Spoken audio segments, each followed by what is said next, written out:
I'm currently a second year human biology student at U of T.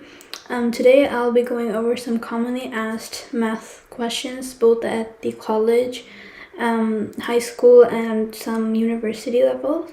If you guys need any additional schoolwork help or need tutoring, follow the links down in the description box. And other than that, let's get started.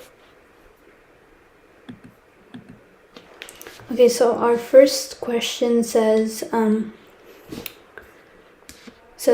complementary and supplementary angles. So I guess they're asking what are they, and so let's first address complementary angles.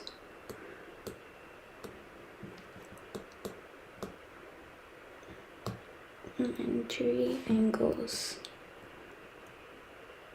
Okay, so complementary angles are two angles that are said that can form a right angle. So a right angle, so if the two angles must sum up to 90 degrees, and those are basically called acute angles, as in degrees that are basically less than 90, acute angles. Okay, so so we can basically have one angle over here. Let's say this is beta, and then we have another one, and let's say this is alpha. And basically if you add these two angles, the degrees of these angles, you would get a right degree angle right here, which is 90 degrees. But if the angle, but if the angle is already 90 degrees,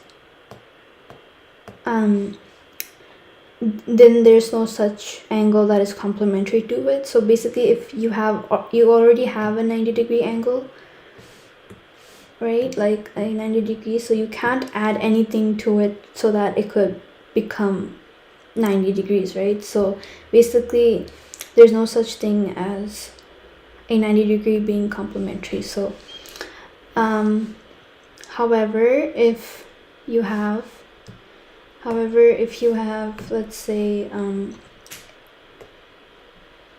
a 90 degree angle, right, and you add this to a, let's say, a 180 degree angle, or like any angle for that sort, like a straight line, this is not called complementary. So this does not equal, so it's not complement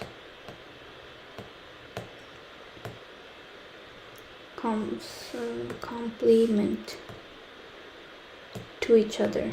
Okay, each other. And so even if you have three angles that add up to 90 degrees, they're not called complementary because complementary angles are in pairs. So that's one other point, that complementary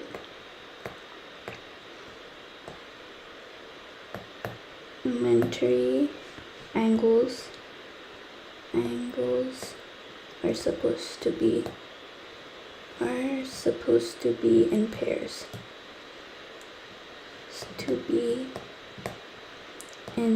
Okay, so this is one of the major rules. And so if you basically can't have three angles adding to 90. Well, you can, but it's not gonna be a complementary angle. Okay, now let's go to the second one, which is supplementary. And so the second one, we're talking about supplementary angles. Supplementary angles. Okay, so supplementary angles are two angles that they can form a straight angle. So basically a 180 degree. So basically anything that's less than 180 degrees, and if you add those two, you have to get 180. So that's what a supplementary angle pair are. So let's say, for example, right here, you have, let's say over here, A, right, and then plus another angle, an obtuse angle basically. Oh no, not obtuse, but another angle that is less than 80, right? And then let's call this B. This will equal to 180 degrees. Okay, so and again, if the angle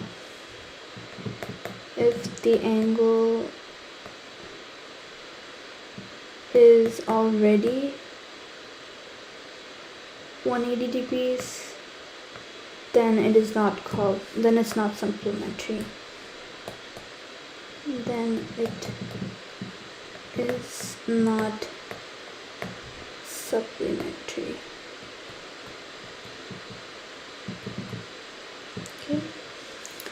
And the same thing goes, so basically if you have, what I mean by this is, if I have a 180 angle, and if I add this to something else, right, like a 0 degree angle, so this is not supplement.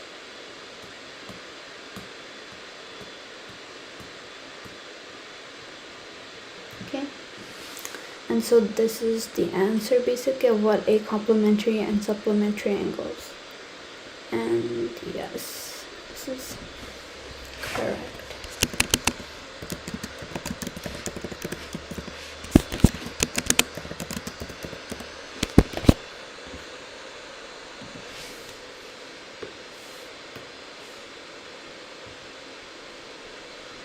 Okay, so over here what our second question says, it says, how do you find the cube root of 343? So to find the cube root of, so the cube root of 343 equals what? Okay, so to find the cube root of 33, we can express the number using prime factors. So we can basically say that what are the prime factors of 343, and so we can probably guess that maybe 343 is divisible by 3, but it's not. So another odd number we can probably try is 7, since 5 won't work because this number is not ending in 0 or 5. So the next odd number we can probably try is 7. So if we divide this by 7, we get, so 343 divided by 7, we get 49, right? So if we have 49, you divide this by 7, so 49 times 7 is 343. However, we can also break down 49, as we know 49 is a perfect square, and so 7 times 7 is 7 squared is basically 49. And so you can see that we basically got our prime factors, our lowest prime factors of 343. And so to express this, we can say basically, we put this cube root 7 times 7 times 7, and so this is basically 7 cubed, 8, and so this gets cancelled, and then you basically have 7. So ultimately this the cube root of 343 is equal to 7. Yeah, this is correct.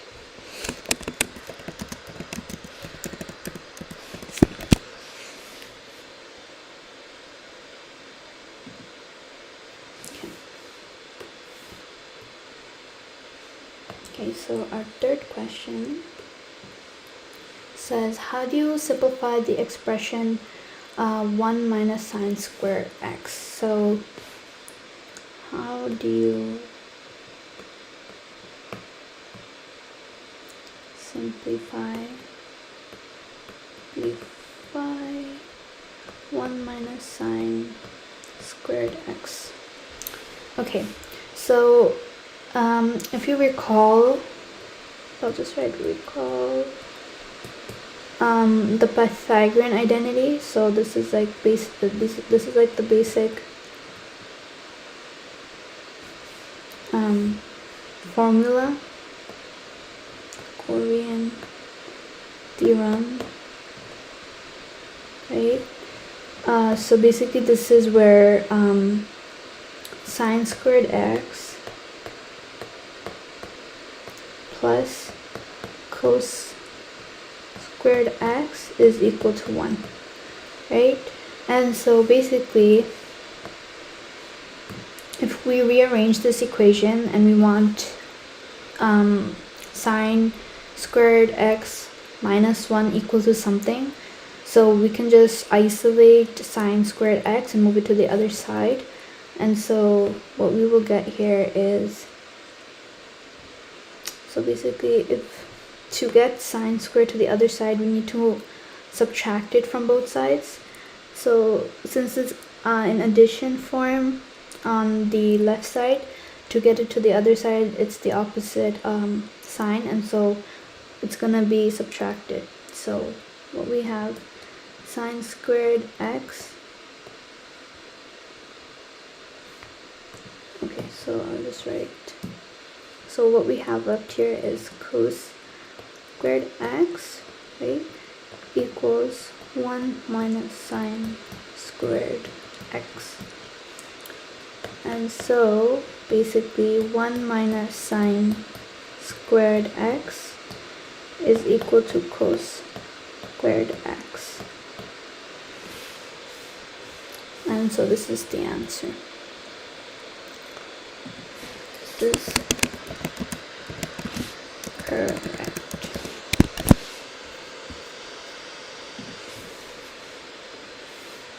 Okay, our fourth question says, what is 3/4 divided by 2 in fraction? Okay, so basically we divide fractions, we actually turn the division problem into a multiplication. So this process is basically called multiplying by the reciprocal. And what we do is, so if I write this question down, 3/4 divided by 2, right? So basically if I show you the steps here, if I want to say 3/4, this is also dividing. And so what we can ultimately write this as, we can write this as 3/4 times 1 times 1/2. Okay, so this is like basically the same thing as writing 3/4 divided by 2. And then, so then what we get here is 3, so you just multiply the top and multiply the bottom, and so you get 3/8. Okay, so this is basically so if you divide this by 2, it's basically you're taking the reciprocal of 2, so you take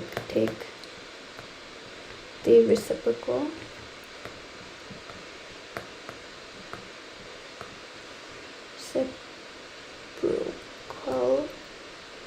of 2. Okay, and so the answer is 3/8.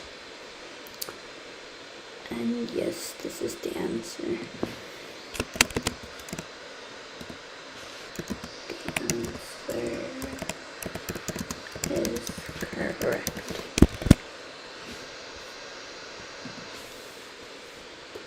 Okay.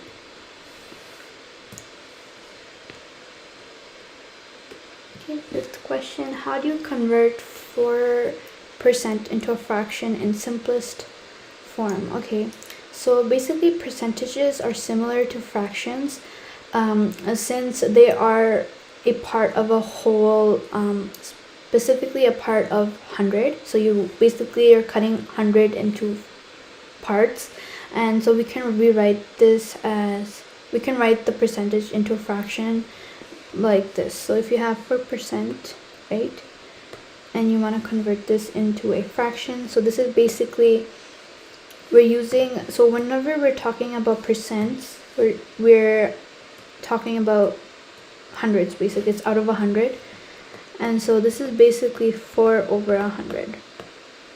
Okay, and so as you can probably imagine that if you want to simplify this, 4 over 100, so you have to find a number which is both divisible by 4 and 100, and so the greatest number that is divisible by 4 and 100 is 4. So you divide both 4 and 100 by 4, and what you get is basically 1 over 25. And so basically 4% is equal to 1 over 25. Simplest form. This is correct. This is correct. Okay.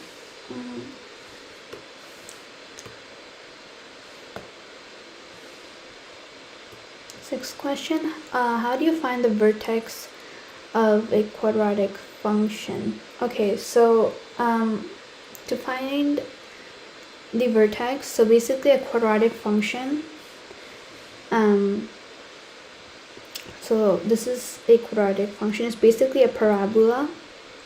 So what I mean by parabola is, so basically, right, so this is a parabola, and so a quadratic function, so this is quadratic function slash a parabola. Okay, so a quadratic function has this type of a formula, like y equals a times x squared plus bx plus c, where a, b, and c are constants, where a and b are basically coefficients of the term. And so basically the vertex of an equation is basically the maximum or the minimum point in the parabola. So yes, it is the opening point of the graph, and it's basically denoted by a point, let's say, so it's basically denoted by x and y, where these two are any points, the maximum or the minimum on the graph. And so for this graph, what we have here, so the maximum would be this point, right, and so this point would be the vertex.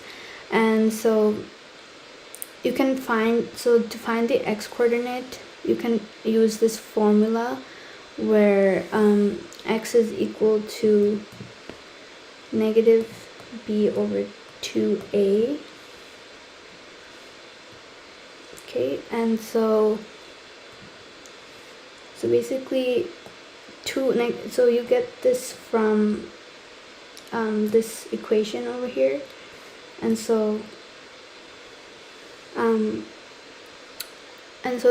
for example, if you have, let's say, where we're given basically a and b and x, so for example, if you take this equation, y is equal to x squared minus 2x plus 1, right? So we have a over here as equal to 1, b is equal to negative 2, and c is equal to 1, right? And so to find x, we have to just use this formula, negative b over 2a, and so negative b is negative 2, so negative times a negative, so positive, so 2 times 1, and so what we get here is 2 over 2, and so x is basically 1. Okay, And so you can also solve this for y. So you just substitute x into the equation, and so you get y is equal to, basically, if you substitute this, minus 2x plus 1. So you put 1 square minus 2, 1 plus 1, and so you get 1 minus 2 plus 1, and so basically you get 0 here. So our vertex in this case is, so vertex in this case is basically 1, 0, okay? So where we can yeah, so this is basically the vertex. And as you can imagine, if I wanted to graph this, so it would have probably been like, right, x is equal to 1, y is equal to 0, and so the quadratic function would probably be like this. So this is 1, sorry, this is 1, right, and this is 0. So basically this is what it would have looked like. Yes. And yes, so there's another example here, and they're just using a vertex form, and from vertex form you can basically the vertex is basically given here, where x is, so if you have an equation that looks like y is equal to x minus 2 squared plus 1, right? And so basically the vertex is given in this form, so this is called a vertex form. So the vertex in this case, so if you have x minus 2, sorry, so we're just taking x minus 2 in this case, right, and we're just letting this equal 0, and so to get rid of the square we just square root both sides, and so what we ultimately have is basically still 0 on this side, and then you'll just find x and you just move 2 to the other side and you get 2, right?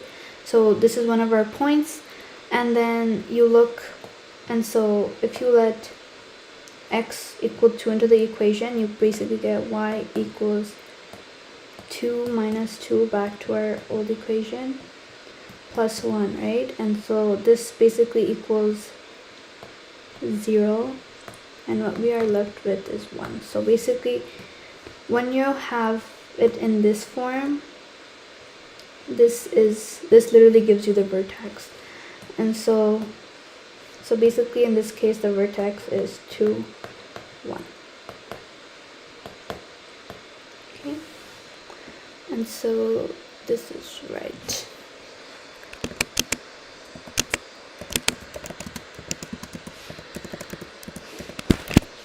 This is correct. Okay. 7. Okay, how do you simplify ln e to the power 3? Okay, so we're given, how do you simplify ln e to the power cubed? Okay, so so this is basically in a log. Basically it's related to the log function, property of logs. And so if we use the logarithm property, where we can say that ln of e to the power, let's say a, is basically equal to a, since ln, and so basically ln is the inverse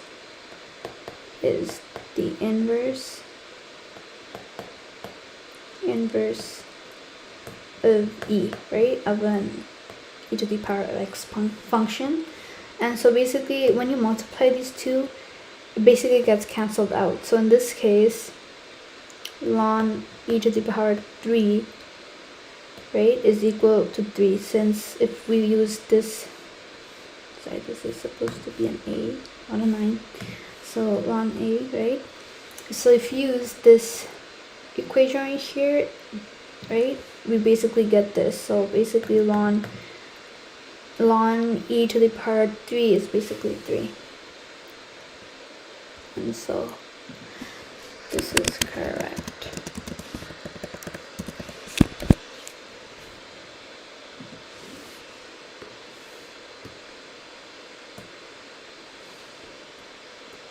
Okay, 8th question. What is negative 3 pi over 2 in radians in degrees?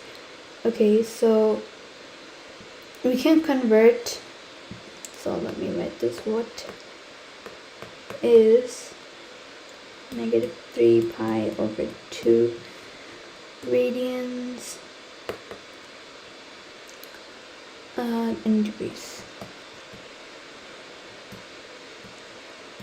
Okay, so we can convert radians to degrees or vice versa using this conversion factor. So basically 1 radian basically is equal to 180 degrees over pi.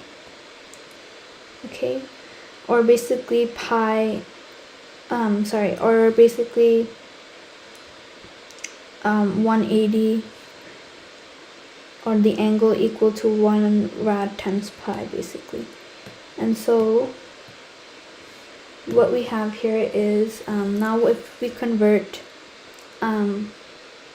negative 3 pi over 2 radians into degrees, we basically get here is negative 3 pi over 2, and so radians, times 180 degrees over pi.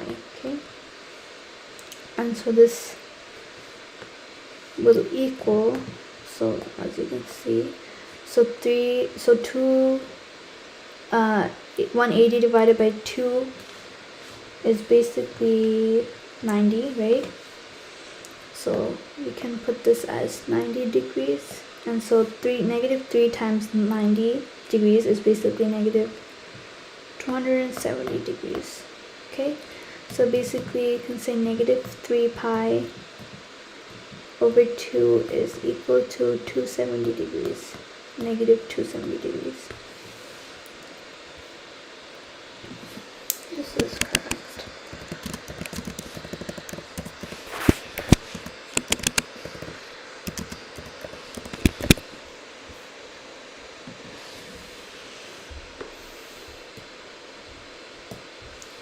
And so our 9th question says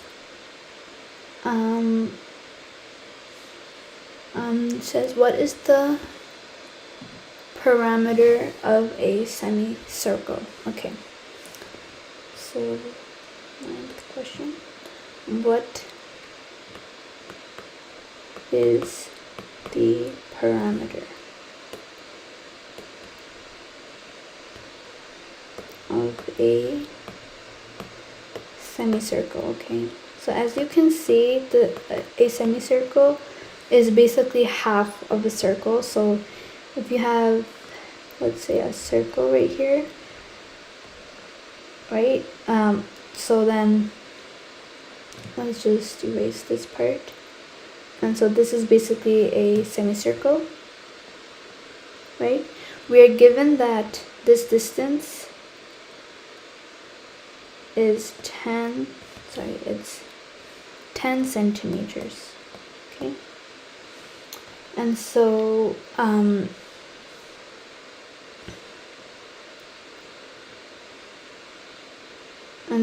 we're given that it is 10 centimeters, and so what this distance is basically denoted as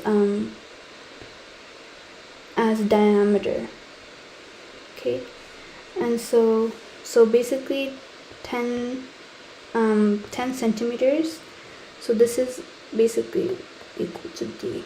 Okay, and if you recall that d is the full distance between a circle, so whereas if you have a circle right here,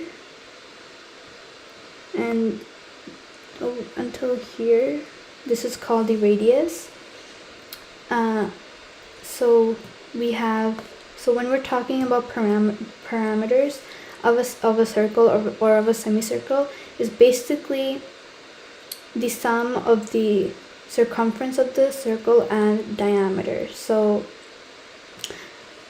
when we're talking about semicircles, in this case, it would be the sum of half of the circumference of the circle and the diameter. So as the parameter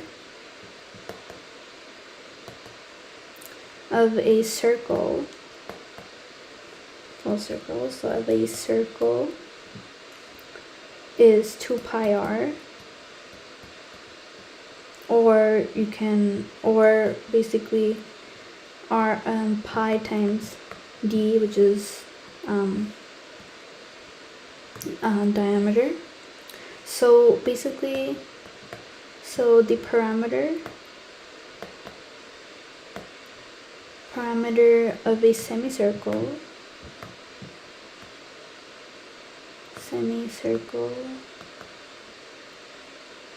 is basically pi d plus d over 2. Okay, so this is basically the parameter of a semicircle where d is the diameter in this case. Okay, so to find the parameter of, I'm just gonna write semicircle as SC. So in this case, if we're given that it's 10 centimeters, diameter is 10 centimeters, we can just put this into the equation. And so what we have here is 10 pi plus 10 over 2. We can also simplify this and get 5 pi plus 5, or basically 5 pi plus 1, basically semicircle. And so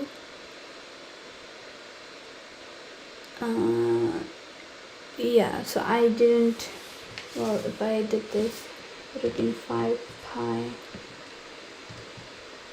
Yes, I basically got the same thing. Actually, sorry, it would have been,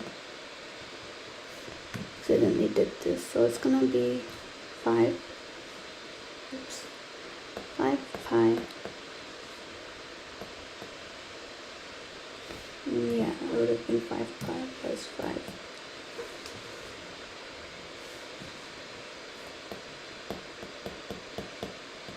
Yeah, so basically if you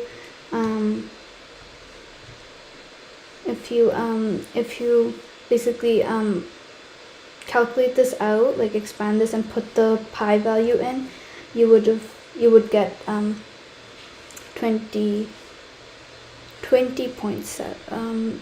You would get 3.4 plus 10 times 10, so 3.14 times 10. Okay, yeah, so you would basically get 25.7 basically in this case. So I just wrote it like this, but this is the right answer.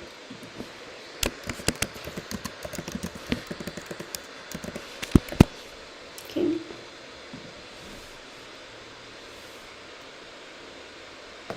Okay, so our next question says, what is, so this is our 10th question, I believe. Okay, what is 1 plus sine of x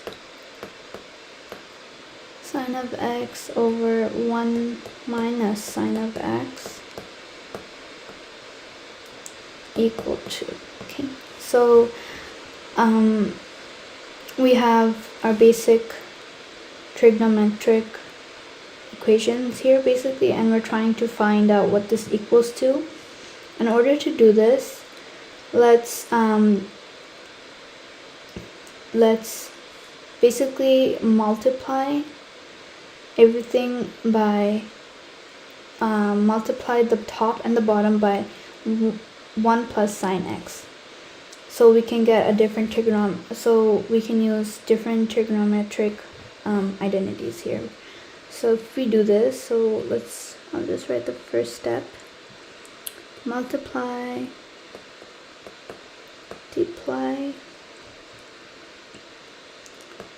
by 1 plus sine x. Okay, top numerator and denominator.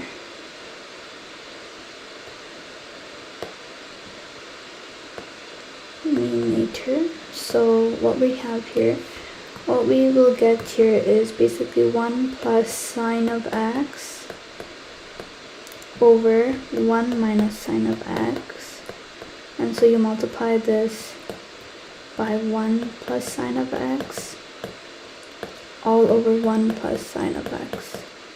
Okay, and so as you can probably recall that this looks kind of like a minus b and a plus b, so this is basically a square minus b square. Okay, whereas our top is basically a plus b, and then our bottom is a minus b. So this basically kind of looks like a square minus b square, and so following this, we can rewrite this as a minus b and as a square minus b square basically, or a minus b and a plus b. So what I mean by this, we can simplify this term right here, and what we get here is 1 plus sine x squared all over, or here, I'll rewrite this, sine squared x, okay, all over 1 minus sine squared x. And so what we get here afterwards is,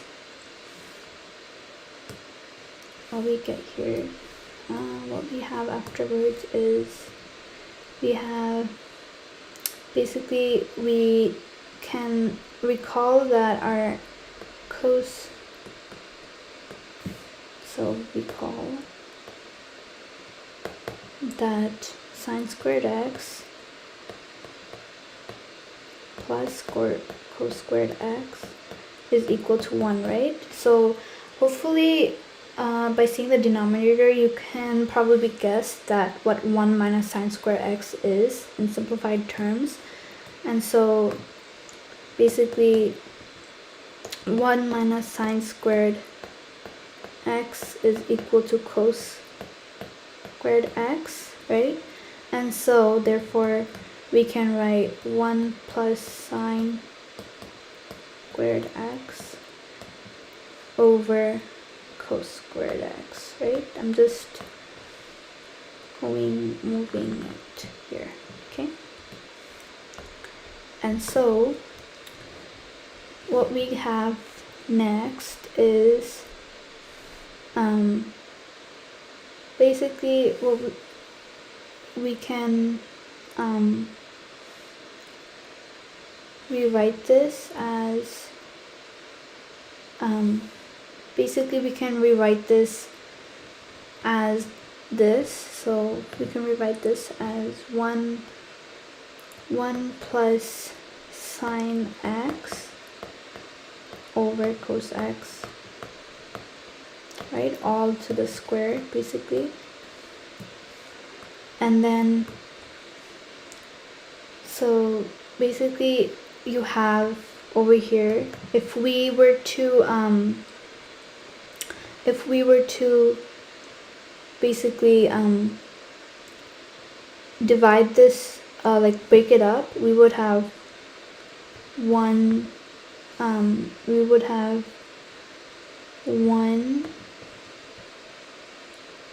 cos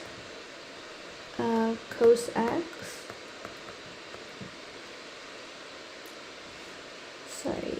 one cos x basically, plus over here you would have sine x, right, over cos x basically. Okay, and so what you would have here is basically 1 over cos of x, if you recall, is basically secant of x, secant of x, and this is basically tan. So this is squared. Secant squared, so this is gonna be squared also, right? So plus tan squared x, and so basically the answer is, so basically 1 plus sine x, 1 plus sine x over 1 minus sine x is equal to plus tan squared of x. Okay, and so this, okay, yeah, this is the answer. This is correct.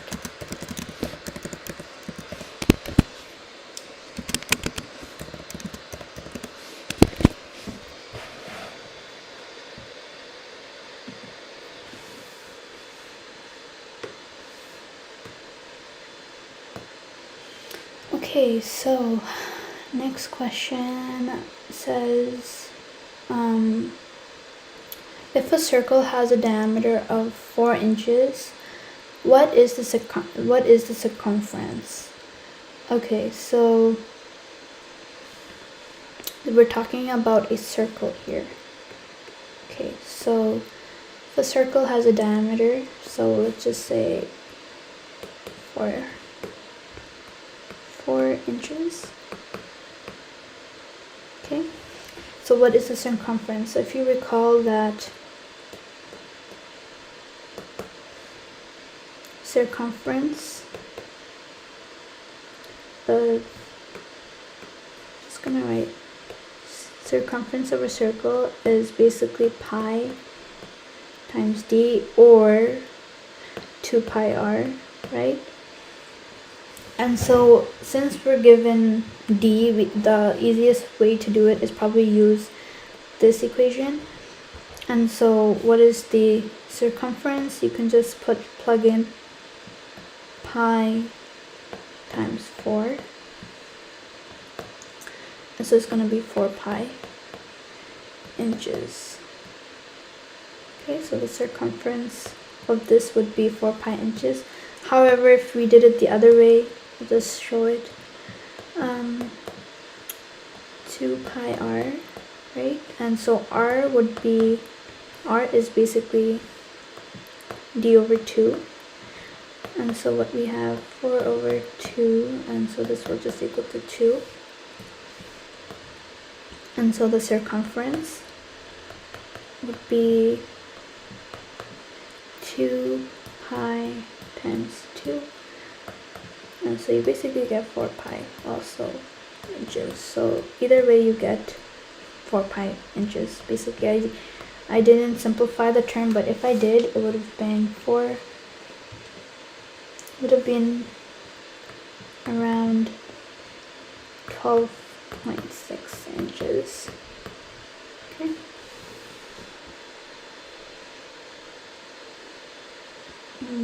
Yeah, this is correct.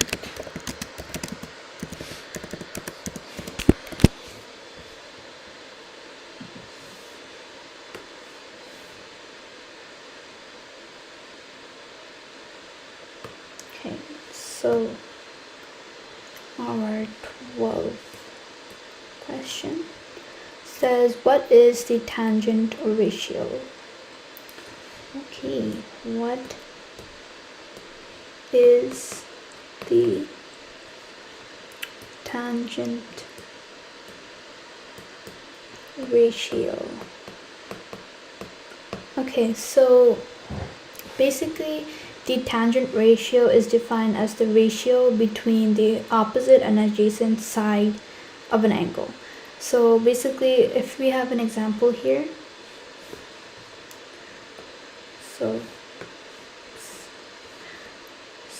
if you have a right angle triangle here, and I'm just gonna write the hypotenuse as h and opposite for O and A for adjacent. This is theta. This is O. Adjacent, hypotenuse, right, and opposite. So basically, the tangent ratio, so the tan of theta would basically be opposite over adjacent, okay? And so if we were given an example basically, so let's just say this example. So example here is given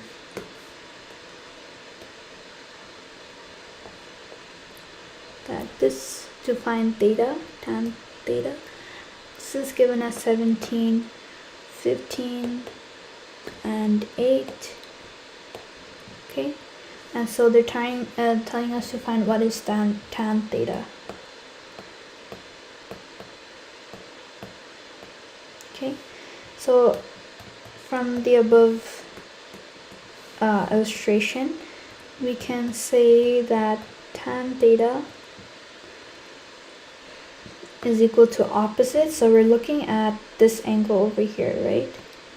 And so the opposite would be here, adjacent would be here. Okay, so basically opposite is 15, adjacent is 8, right? So this is basically what tan of theta is equal to. Yes, and also I would just to add, tan theta can also be expressed, or tan of x, or any angle for that matter, could be expressed as sine theta over cos theta, right? This is also another property of tan, a tan ratio. Okay, so we can have this or opposite over adjacent, and this is right.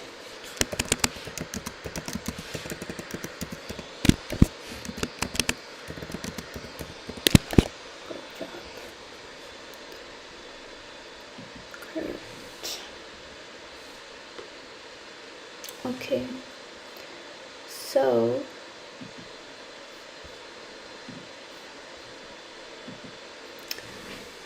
that was the end of our session.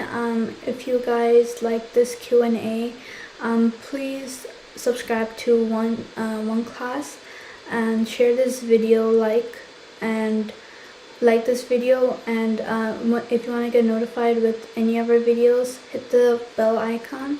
And if you have any personal questions or queries, follow the links on the description box to ask your own personal questions. Other than that, I'm Shanjida.